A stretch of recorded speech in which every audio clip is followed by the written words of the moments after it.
Oh, and we are live again! Yay!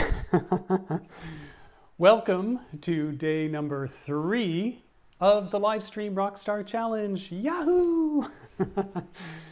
And I just want to say, as we get started today, that I've been completely enjoying the videos that I've seen that you guys are posting. It's so awesome.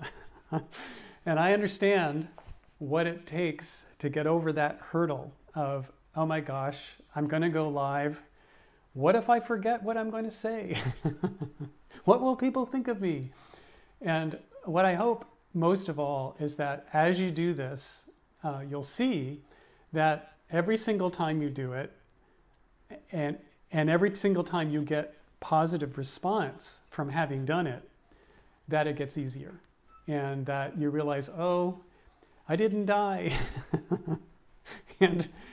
And it looks pretty good. And I sound like a human being. In fact, I look and sound very much like myself. And people appreciate what I'm saying. All of those things. So really, this is hopefully a really safe environment to be sharing video and be sharing whatever thought you have.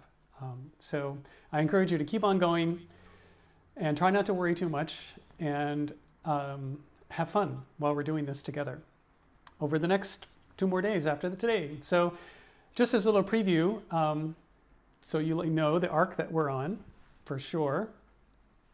Today I'm going to talk about what I'm calling the 7 deadly sins of shooting live video. And these are going to be pitfalls to avoid. And then tomorrow I'm going to walk through what is actually a 7-step formula for when you go live. You can actually follow this formula. There's 7 steps, and you can have this. I have a worksheet. You can download it, have it in front of you behind your camera, and just to make sure that, oh, okay, I'm doing all these 7 things during the time of my interview.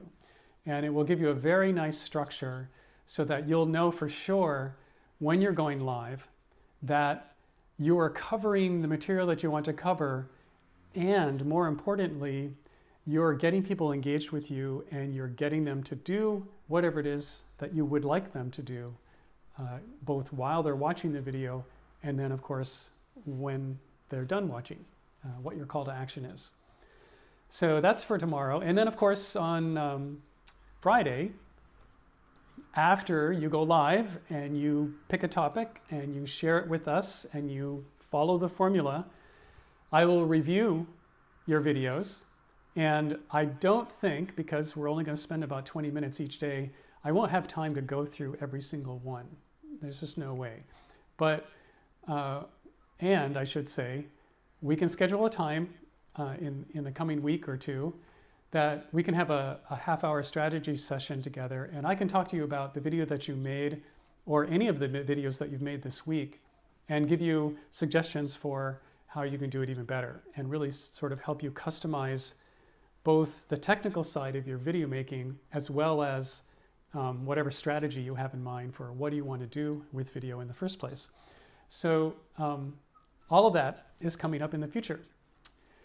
And today, we're talking about the 7 deadly sins. And some of these things we've already touched on, but as you know, it's good to hear these things more than once so that they can really sink in. So sin number 1 is called vertical video. And we're all guilty. The tendency when you're shooting with a phone is to hold it upright. That's the way the phone is designed. And when you take single pictures, if you want to take an upright picture, that's totally cool. You should go ahead and do that. But when you're shooting video, it's really, really, really a good idea to turn your phone horizontal. And I talked about this, I believe, yesterday, where the horizontal format is widescreen. And all the video in the world, except for the video that's on your phone, everywhere else that it's going to be seen is widescreen format. And just for your own enjoyment, I posted a really fun video that's called the vertical video syndrome. And it's right now below me on this page.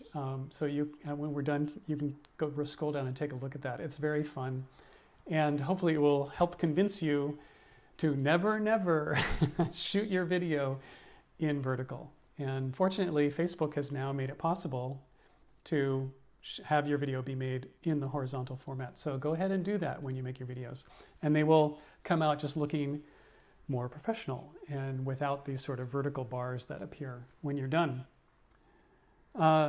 Second sin of our list of 7 deadly sins is shooting with your hand, the one-handed shot. And what happens if you just try to hold your camera and with your hand and aim it at yourself and hold it way out here, it becomes very unsteady. And what happens is that you get this very jerky image that's moving around quite a lot. And if you do this for quite a while, it's really hard to watch. And so you want to steady your camera on something. And you don't need to have a tripod to do this. You can just set your camera up somewhere against whatever solid object you can conjure, a book, a water bottle, just something to lean it against on a table or a counter, and then shoot yourself that way so that the camera itself is steady. And if you do it on a table or a desk, don't bang on the desk while you're shooting when you're doing your hand gestures. I had an interview with a guy just last week, and I had my tripod set on this table in front of us, and so we're sitting at the table and we're talking, and my guest was emphatically emphasizing every point by taking his hand and going bam, bam on the table. And it was shaking the whole shot. Fortunately, the iPhone is equipped with a camera stabilizer so that even though he was really making the table vibrate, as it turned out, when you saw the final video, it didn't look that shaking at all, which was kind of amazing given how hard he was pounding on the table. But anyway, just be aware of where you place the camera. Don't bump it while you're shooting, and that will work out fine. Okay, so deadly sin number 3, and I've seen people do this. I'm guilty of doing it myself, and please don't do this. And this is using your camera and phone as a mirror when you go live. And you know, the tendency is to look at yourself when you're shooting, and you can't help but do that because the face camera is on you, and you can see yourself while you're shooting your video if you're just doing this by yourself. And so the tendency is to notice how you look. And what I see people doing is they turn their live thing on and they go, oh, my hair. And they'll start, combing their hair and brushing it out of their face and doing this kind of thing that, like we do when we're driving our car and we see ourselves in the rear view mirror, and then all of a sudden we're going, oh, I gotta fix my hair, it looks kind of funny. When you're live, don't do this stuff. Don't take your hands and put them around your face or rub your nose or any of that kind of stuff. Keep your hands away from your hair and your face. The impression that you give when you're doing this is that you're being very self-conscious, and that's not a particularly great impression to create. And so the cure of doing this is that before you go live, you've got your camera set up, you've got the face camera aimed at you, you can see your image, and take a look at yourself before the camera goes live, before you hit the record button. And then during that time, compose your shot. So depending on where you want to be in the shot, some people prefer to shoot, position themselves right in the dead center. And you see a lot of live video where people are close to the camera like this, and they're right in the middle of the shot. And personally, I prefer to get myself set up according to the rule of thirds, which is that I'm in this, this zone right here, where I'm in the center of a 1/3 of the space, and then there's another third, it's right about here. And visually, we find if our subject is in a third, it's actually visually more interesting. And it's just one of those rules out there, rules of nature, that if you want to be more interesting looking, you'll set yourself up for this rule of thirds. The other way to do it is that if I have space over here, I want to be slightly positioned so that my nose is aimed a little bit off in this direction. And so if I have space in front of me, I want to be here. If I was turned and looking this way, it would look a little odd. You want to position yourself in a third of the space and give yourself, if you're gesturing, this kind of space to gesture in. And this is just a standard rule to follow when you're composing your shot. And you can get this set up very nicely. Now, if I were going to edit this video, and I wanted titles in the video, this gives me space. I've got all this nice space right here to put my titles. And putting titles in your video in terms of an editing tool, after you go live, if I were going to take this and repurpose it over on YouTube, I could put some titles here, which could be, like every time I mention the next deadly sin, I could put that as a title here. And again, visually what that does when you put in a couple word title is that people see that title and they go, oh, something new, something I should pay attention to. And it kind of wakes up your viewer to what's going on, because frankly, this video, I'm not really showing you very much. At least I haven't shown you very much yet. And so if I want to change it up a little bit and say, okay, well, continue to pay attention to me, I can add a title in the edited version, and you'll read that title and go, oh, there's something else. Now he's going to talk about this, now I can pay attention, and it just is a little bit of a wake up. So those are just a couple things to keep in mind around how you might compose yourself in front of your camera. And this is all done before you go live. So set this up ahead of time, and then when you feel like, oh, I got it, this looks really good, then hit record. And it'll be great. And you will be looking, better than 80, 90% of all the other live videos out there, which is the goal, right? So next sin on our list has to do with bad location. And bad location can be a lot of things.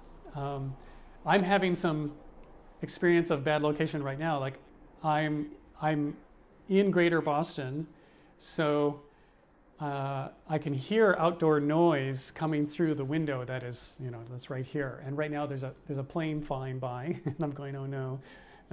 Before I went live, there was a fire engine that went by on the road nearby, and these kinds of things can be all of a sudden turn your good location into a location that's not so good. So sound around you, the sound in your environment, is something that can really affect your location and can be really distracting. Oh. Right. And another things around bad location have to do with, let's see, what was I going to say? Oh, yes. If your background is busy or has a lot of activity in it or any kind of thing, that's another kind of bad location that you could be in. If you're in a room, like if you were in a big, huge space with a lot of blank walls, that can be very echoey, and so your sound, like your voice, can be really affected in that kind of space. And if you're in a place like, a conference and there's lots of people and they're all talking around you, that can also be hard to do.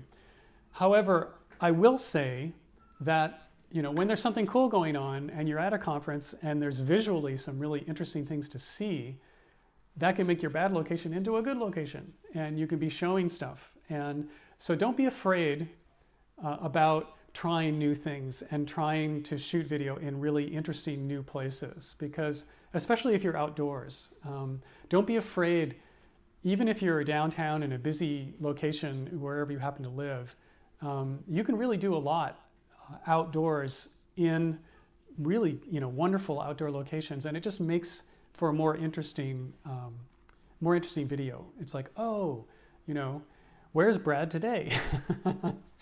And of course, If you're traveling, obviously, you can put yourself in whatever setting you want, and that's like the bonus of being in a great, cool location.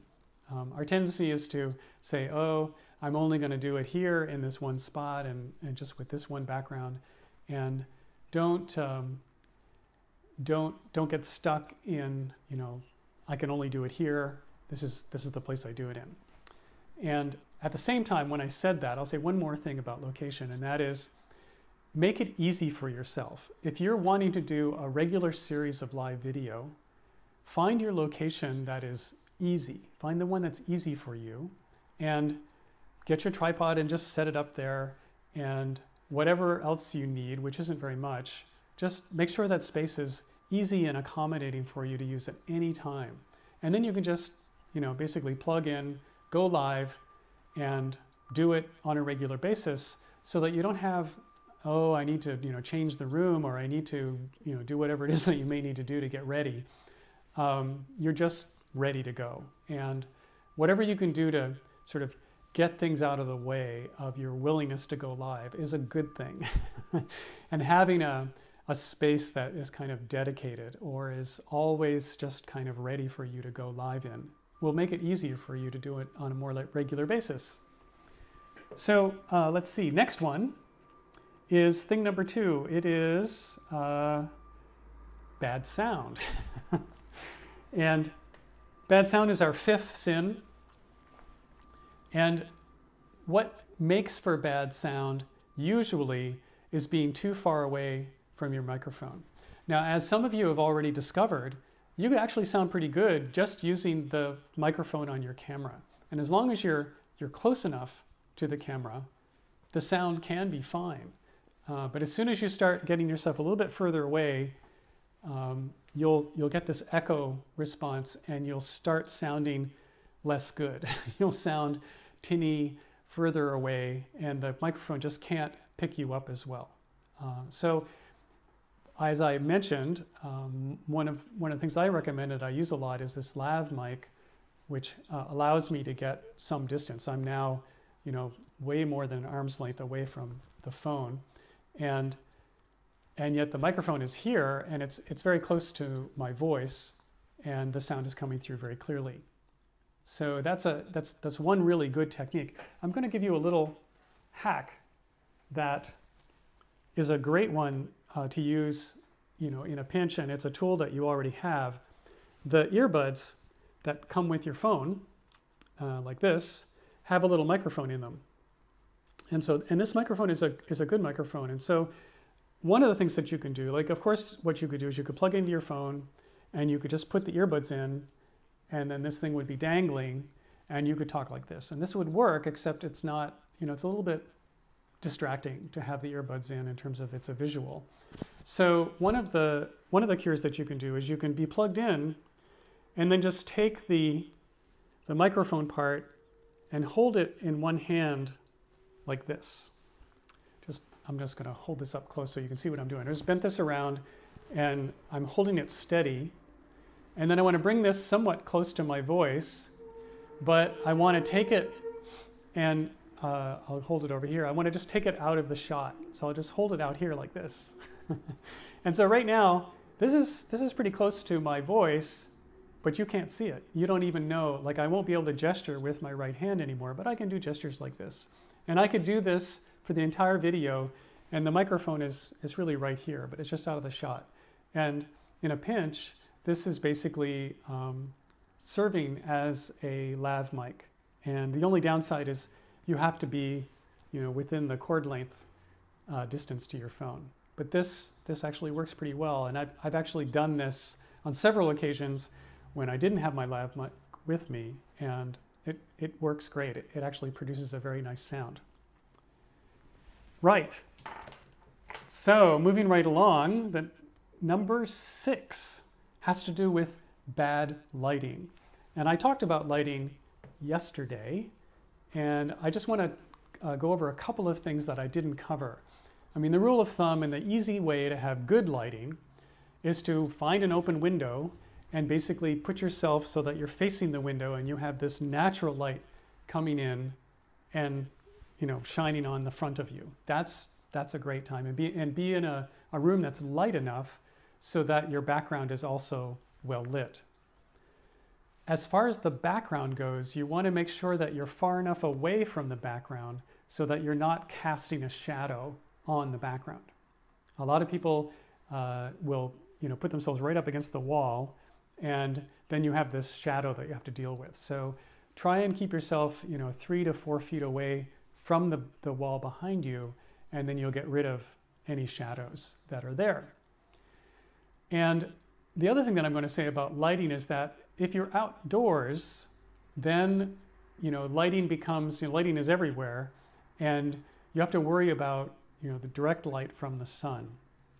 Because if you're standing out in a bright sunny day and you're directly facing the sun is right in front of you, a couple things will happen. One is that you'll have to squint to see the sun, and the other thing that will happen is that you'll be washed out. It'll be way too much light. And so there are a couple ways to deal with that.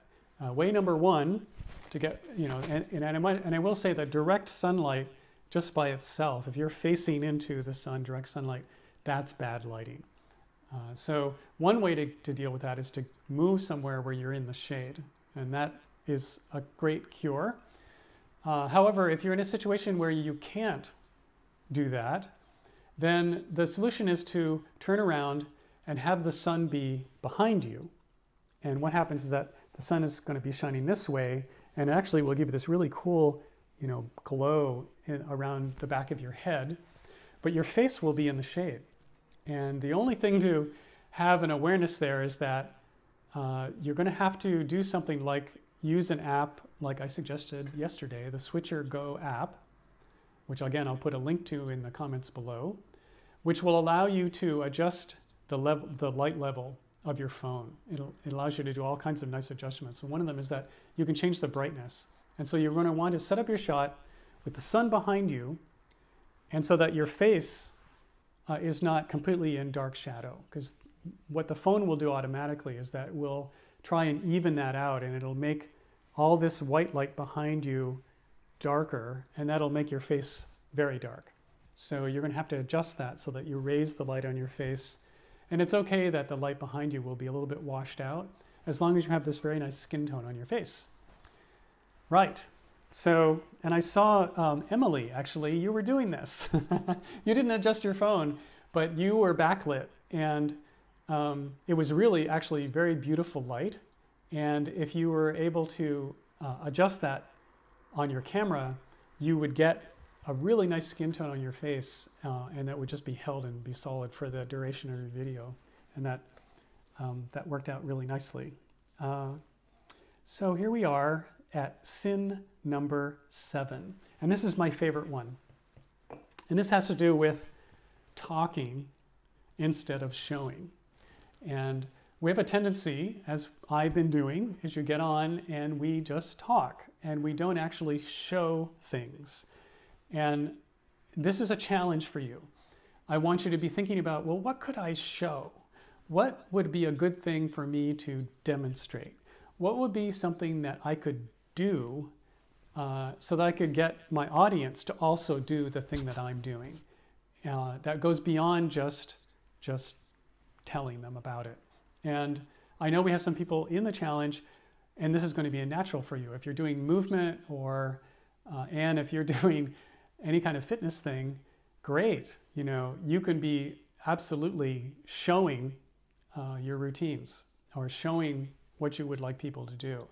And, in my case, I showed you the little bendy tripod and how that works. And that's something to show. And I just showed you the hack for using your earbuds as a microphone. And these are just simple little things that you can do. So this brings me to today's assignment. And what I want you to do is to think about, what could I show? What could I teach people how to do? And take that and bring it on to the live stream that you want to present to us tonight or later today or tomorrow morning. And it can be just one little thing and say, oh, here's something that I want to show people, or here's something that I do show people, or here's something that I think would be a great thing for me to show. And go live and show it to us. And then we'll all cheer for you. All right, that is the end of my broadcast today. And I will see you in the Facebook group. And I will look forward to your videos.